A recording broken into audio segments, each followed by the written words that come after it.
ધોળકિયા મહત્વના સમાચારથી શરૂઆત। અમરેલી પંથકમાં અનરાધાર વરસાદ। શુક્રવારે પણ અમરેલી પંથકમાં વરસાદે રમઝટ બોલાવી હતી। આખો દિવસ કાળા ડિબાંગ વાદળોથી ઘેરાયેલું આકાશ સાંજ પડતા જ વરસી પડ્યું। અમરેલી શહેર અને ગામડાઓમાં વરસાદે સટાસટી બોલાવી। ગામડાઓમાં પણ વરસાદ ધબધબાટી બોલાવતા ભર ઉનાળે ગામડાઓની નદીઓમાં ઘોડાપૂર આવ્યું। જાણે ચોમાસું બેસી ગયું હોય તેમ ગામની નદી બે કાંઠે વહી ગઈ। પવન સાથે વરસાદ ખાબકતા ખેતરો પણ પાણી થઈ ગયા। ભારે પવન ફૂંકાતા રોડ પર વૃક્ષો ધરાશાયી થયા હતા। આ તરફ અમરેલીના બગસરામાં પણ વરસાદે જમાવટ કરી હતી। બગસરા, જામકા, ચેઠિયાવાદર, શિલાણા ગામે ધોધમાર વરસાદ વરસ્યો। ભારે પવન અને કડાકા ભડાકા સાથે વરસાદ પડ્યો, જેથી બાજરી, તલ સહિતના ઉનાળુ પાકમાં નુકસાનની સંભાવના છે। તો અમરેલીના લાઠીમાં પણ લાલ ઘૂમ થઈને વરસાદ વરસી પડ્યો। પવન સાથે ધોધમાર વરસાદ વરસતા રોડ પર પાણી વહેતા થયા। લાઠી ઉપરાંત ચાવડ સહિતના ગામડાઓમાં પણ મેઘરાજાએ ધબધબાટી બોલાવી દીધી। ભારે પવનને કારણે ચાવડ દરવાજે વૃક્ષ ધરાશાયી થઈ ગયું। જાણે મિની વાવાઝોડું ટકરાઈ ગયું હોય એવા દ્રશ્યો સર્જાયા। આ તરફ સાવજોના ગઢ, સાસણગીર અને આસપાસના વિસ્તારોમાં વરસાદે એન્ટ્રી મારી। પવન સાથે વરસાદ ખાબક્યો। ભારે વરસાદ પડતા સાસણ આવતા ટુરિસ્ટ અને લોકોમાં ચિંતા વ્યાપી ગઈ। તો ગોંડલ પંથકમાં પણ વરસાદે માજા મૂકી। સુલતાનપુર, ધોળેશિયા, દેરડી, કુંભાજી સહિતના ગામડાઓમાં ધોધમાર વરસાદ પડ્યો। રોડ પર પાણી વહેતા થયા। ભારે વરસાદથી ખેડૂતો ચિંતામાં છે।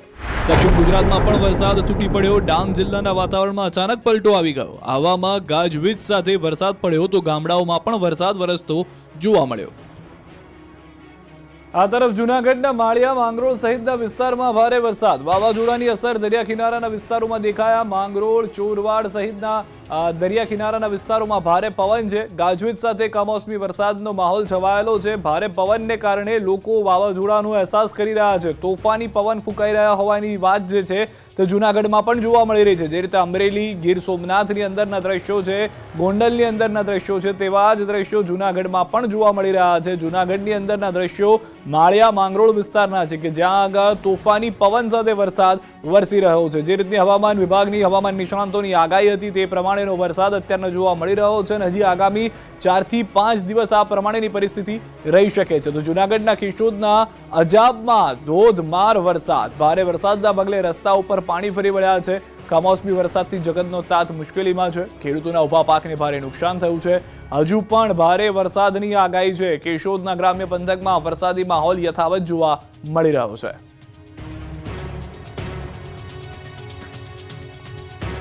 તો અમરેલીમાં હવામાન વિભાગની આગાહી પ્રમાણે બીજા દિવસે વડિયામાં વાતાવરણમાં પલટો। ભારે પવન અને વીજળીના કડાકા ભડાકા સાથે કુંકાવાવમાં વરસાદ। વડિયા શહેરમાં બીજા દિવસે વાવાઝોડા જેવો માહોલ છે। મકાનોના નળિયા ઉડી ગયા છે। ભારે પવન ફૂંકાતા વૃક્ષોને પણ નુકસાન થયું છે। કેટલાક વિસ્તારમાં વૃક્ષો ધરાશાયી થયા। જેમ પહેલા પણ દ્રશ્યો બતાવ્યા હતા કે લોકો રસ્તાની વચ્ચે અટવાઈ ગયા કારણ કે વૃક્ષો ધરાશાયી થઈને નીચે પડી ગયા છે। કાળા ડિબાંગ વાદળોની વચ્ચે હવે ભારે પવન સાથે વરસાદ વરસી રહ્યો છે। તો ગીર સોમનાથના ગીર નજીકના ગામોમાં 10 મિનિટના મિની વાવાઝોડાએ તારાજી સર્જી દીધી છે। ભારે પવનને કારણે અનેક વૃક્ષો ધરાશાયી થઈ ગયા છે। રસ્તાઓ પર પણ આ વૃક્ષો તહેસ નહેસ થઈને પડતા રસ્તાઓ બંધ થઈ ગયા છે। પ્રાચી, ગાંઠવડ રોડ પર વૃક્ષો ધરાશાયી થવાના કારણે વાહન વ્યવહારને પણ અસર થઈ છે। ગાંગેધા ગામ નજીક અનેક વૃક્ષો ધરાશાયી થતા વાહન વ્યવહાર ખોરવાઈ ગયો છે। ગુજરાત પરથી વાવાઝોડાનો ખતરો ટળ્યો કે નહીં, પરંતુ 5 થી 10 ઇંચ જેટલો વરસાદ પડશે અને ખતરનાક હશે। ગુજરાત પરથી ટળ્યો ખૂંખાર વાવાઝોડાનો ખતરો। 31 મે સુધી ચોતરાફાળ વરસાદ તો પડશે જ। 5-10 ઇંચથી વધુ વરસાદ ખાબકી શકે। ગુજરાત પર છેલ્લા 2 દિવસથી વાવાઝોડું ત્રાટકી શકે તેને લઈને આગાહીઓ કરવામાં આવી હતી, જેને લઈને ગુજરાતનું તંત્ર સજ્જ છે। ખેડૂતોની ચિંતામાં વધારો થયો છે, પરંતુ વાવાઝોડાને લઈને રાહતની ખબર આવી છે। ગુજરાત પર જેનો ખતરો તોળાઈ રહ્યો હતો તે ખૂંખાર વાવાઝોડાનો ખતરો ટળી ગયો છે, પણ ખુશ થવાની જરૂર નથી, કેમ કે અણધાર્યા વરસાદનું સંકટ ટળ્યું નથી। હવામાન નિષ્ણાંત પરેશ ગોસ્વામીએ આગાહી કરી છે કે દરિયામાં વાવાઝોડાની સિસ્ટમ મજબૂત લો પ્રેશર બની ચૂકી છે। સિસ્ટમમાં મોડી રાતથી હલચલ શરૂ થઈ છે। અત્યારે ઉત્તર પૂર્વ દિશામાં તરફ મૂવમેન્ટ છે, પશ્ચિમ દિશા તરફ કોઈ હલચલ નથી, એટલે હવે વાવાઝોડું બને તેવી સંભાવના નહીવત છે। એટલે ગુજરાત વાવાઝોડાના ખતરાથી બચી જશે, પરંતુ 5 થી 10 ઇંચ વરસાદ ખાબકશે। વાવાઝોડાની અસરે 31 મે સુધી ગુજરાતમાં મુશળધાર વરસાદ પડી શકે। દક્ષિણ ગુજરાતમાં સામાન્ય કરતાં વધુ વરસાદ પડશે। દક્ષિણ ગુજરાતના અમુક ભાગોમાં પણ ધોધમાર વરસાદ પડશે। તો સૌરાષ્ટ્રના દરિયાકાંઠાના જિલ્લામાં તોફાની વરસાદ પડી શકે। મધ્ય ગુજરાતના ખંભાત આસપાસના વિસ્તારો, આણંદ, નડિયાદ, ખેડા જેવા વિસ્તારમાં હળવાથી મધ્યમ વરસાદ પડવાની સંભાવના છે। બોટાદ, ભાવનગર, અમરેલી, ગીર સોમનાથ, જૂનાગઢ અને રાજકોટ જેવા વિસ્તારમાં વરસાદ પડી શકે. ગાજવીજ અને તોફાની પવન સાથે વરસાદ પડી શકે. ગુજરાત અને મહારાષ્ટ્ર બંને રાજ્યોની અંદર મુશળધાર વરસાદોની શક્યતાઓ છે. ખાસ કરીને મહારાષ્ટ્રના અનેક ભાગોની અંદર ધોધમાર વરસાદ પડી શકે છે, જેમાં મુંબઈની અંદર અતિ ભારે વરસાદોની પણ સંભાવનાઓ છે. અને આપણા ગુજરાતના દક્ષિણ ગુજરાતના તમામ જિલ્લાઓ છે એની અંદર પણ સામાન્ય કરતા વધારે વરસાદ અને અમુક સેક્ટરોની અંદર ભારેથી અતિ ભારે વરસાદ પણ નોંધાય. અંબાલાલ પટેલની પણ ઘાતક આગાહી. બીજી તરફ હવામાન નિષ્ણાંત અંબાલાલ પટેલે પણ વરસાદને લઈને ઘાતક આગાહી કરી છે. અંબાલાલ પટેલના મતે વાવાઝોડું બને કે ન બને, ગુજરાતને ગમરોળશે વરસાદ. મે મહિનાના અંતમાં ગુજરાત ભારે વરસાદની વકી. 28 થી 31 વચ્ચે ગુજરાતમાં વરસાદનું જોર વધશે. દક્ષિણ ગુજરાતમાં ભારે વરસાદ થઈ શકે. કેટલાક ભાગોમાં 10 ઇંચથી વધુ વરસાદ થઈ શકે. જૂન પ્રારંભે પણ ગુજરાતમાં વરસાદ થઈ શકે. લગભગ મુંબઈ મહારાષ્ટ્ર ભાગોમાં લો પ્રેશર એરિયાનો ફેલાવો રહેશે અને મુંબઈ મહારાષ્ટ્રમાં લગભગ 15 ઇંચ વરસાદ થવાની શક્યતા રહેશે. દક્ષિણ ગુજરાતમાં વલસાડ ભાગમાં 10 ઇંચથી વધુ વરસાદ થવાની શક્યતા રહેશે. પરંતુ તારીખ 28 થી 31માં વરસાદનું પ્રમાણ વધશે. સંભવિત વાવાઝોડાની અસરે ગુજરાતમાં 5 દિવસ વરસાદ ભૂક્કા બોલાવશે. ગુજરાત પરથી વાવાઝોડાનું સંકટ તો હાલ પૂરતું ટળી ગયું છે, પણ તેની અસર થનાર ખાના ખરાબીનો ખતરો ટળ્યો નથી. ગુજરાતમાં અણધાર્યા વરસાદનો ખતરો વધ્યો છે. ખેડૂતોની માથે મોં માંગી નહીં પણ બળજબરીથી થોપી દેવાયેલી આફત આવી રહી છે. હવામાન વિભાગે આગામી 5 દિવસ સુધી ભારે વરસાદની આગાહી કરી છે. 27 મે સુધી તોફાની વરસાદ પડશે. સૌરાષ્ટ્ર, કચ્છ અને દક્ષિણ ગુજરાતમાં ગાજવીજ સાથે વરસાદ દબદબાટી બોલાવશે. 2 દિવસ થંડરસ્ટ્રોમ એક્ટિવિટી થશે. 2 દિવસ સુધી 50 થી 60 કિલોમીટરની ઝડપે પવન ફૂંકાશે. સાથે માછીમારોને દરિયો ન ખેડવા પણ સૂચના અપાઈ છે. आने वाला अगले 5 दिन तक मतलब 23 से लेकर 27 मई तक हम लोग हेवी रेनफॉल का वार्निंग दे रहे हैं. और जो मेनली जो साउथ गुजरात की डिस्ट्रिक्ट्स है इसमें और जो सौराष्ट्र की साउदर्न डिस्ट्रिक्ट है इसमें हम हेवी रेनफॉल वार्निंग दे रहे हैं. સંભવિત વાવાઝોડાની અસરે ગુજરાતનો દરિયો તોફાની બન્યો. સમુદ્રમાં વાવાઝોડું આવવાની શક્યતાએ ગુજરાતનો દરિયો પણ તોફાની બન્યો છે. સુરતના દરિયા કિનારે કરંટ જોવા મળ્યો. હજીરાની સુવાલી બીચ ખાતે દરિયામાં કરંટ જોવા મળ્યો.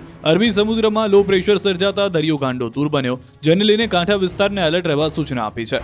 તો ખતરનાક વાવાઝોડા અને તોફાની વરસાદની આગાહીના પગલે ભરૂચનું તંત્ર પણ સજ્જ થઈ ગયું. અધિકારીઓ દ્વારા તમામ માછીમારોને દરિયો ન ખેડવા કડક સૂચના આપવામાં આવી. સાથે જ મીઠાના અગરોમાં કામ કરતા અગરિયાઓને શેલ્ટર હોમ અથવા અન્ય સલામત સ્થળે ખસેડવાની કામગીરી માટે સૂચના કરી છે.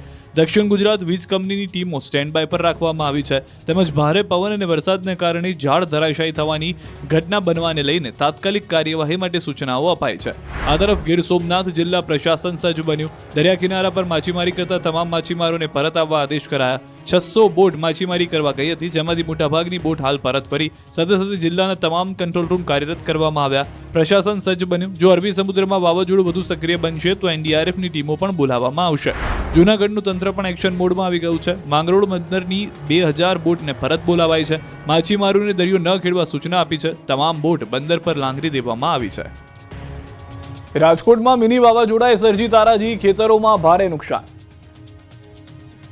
વાવાઝોડાની સંભાવના વચ્ચે રાજકોટ પંથકમાં મિની વાવાઝોડા સાથે વરસાદ ખાબકતા ચારે બાજુ તારાજી સર્જાઈ. રાજકોટના ગામડાઓમાં ભારે પવન સાથે અણધારી આફત ત્રાટકતા ખેતરો ખેદાન મેદાન થઈ ગયા.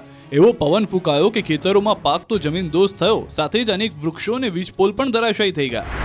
વાવાઝોડાથી વિનાશના દ્રશ્યો રાજકોટના કાંગસિયાળી ગામના છે. અહીં પહેલા તોફાની પવન ફૂંકાયો અને પછી છોતરાફાડ વરસાદ આવતા ખેડૂતોની નજર સામે જ તેમની મહેનત ધોવાઈ ગઈ. ખેડૂતોએ હોશે હોશે તલ, મગ, અડદની ખેતી કરી હતી, પણ કુદરતના કહેર સામે કિસાન લાચાર બની ગયો. મહેનતની કમાણી ખાવાનો સમય આવ્યો ત્યારે જ હવામાને એવું રૂપ બદલ્યું કે પાકની પથારી ફરી ગઈ.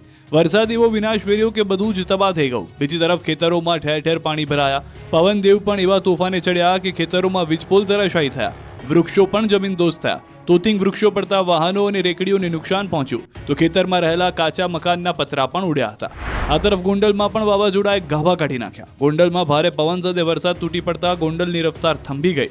અનેક જગ્યાએ વૃક્ષો ધરાશાયી થયા. વીજપોલ તૂટી પડ્યા. વૃક્ષો રેકડીઓ પર પડતા રેકડીઓ દબાઈ ગઈ. ભારે વરસાદને કારણે પેલેસ રોડ પર આવેલી સોરઠિયા ગુર્જર સુથાર જ્ઞાતિની વાડીના બારીના કાચ તૂટ્યા. અનેક જગ્યાએ વૃક્ષ ધરાશાયી થયા. ગોંડલ ઉપરાંત કોટડા સાંગાણી શાપરના પણ કેટલાય વિસ્તારોમાં તોફાની વરસાદ પડ્યો. વાવાઝોડાની પ્રચંડ તાકાતના આ દ્રશ્યો પણ જોઈ લો. અમરેલીના વડિયા શહેરમાં તોફાની પવન સાથે વરસાદ ખાબકતા મુખ્ય બજારમાં આવેલ દુકાનોના હોર્ડિંગ્સ અને બોર્ડ હવામાં ફંગોળાયા. 3 દરવાજા પાસે આવેલ રાજાશાહી વખતનો મહાકાય લીમડો